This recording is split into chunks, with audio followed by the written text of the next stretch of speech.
Ce qui est intéressant dans le grand taux tel qu'il va être réfléchi, et c'est peut-être aussi ce qu'il faut que vous ayez en tête, maintenant les avocats vont vraiment choisir leur pair. Et ça veut dire ils vont vous choisir en fonction de la façon dont vous vous exprimez, la façon dont vous rebondissez, et aussi vos connaissances et votre culture juridique. Cet exercice-là est vraiment hyper important parce que ça va être un peu votre première plaidoirie et vous allez vraiment être confronté à un jury composé normalement d'un universitaire, d'un magistrat mais aussi d'un avocat. Et c'est vraiment là où vous allez être choisi. Le coefficient est de 4, donc c'est un coefficient qui est assez important, qui peut même être éliminatoire si vous avez une mauvaise note.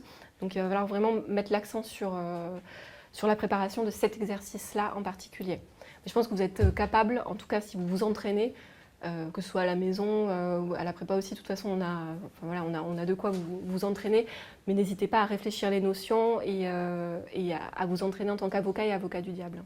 Là pour le coup à la prépa, c'est vrai que je trouve que le fascicule de Liberté Fonda est quand même plutôt bien fait et vraiment vaste et du coup recoupe un petit peu toutes les matières et toutes les libertés et droits fondamentaux qu'on a à connaître quand on est avocat.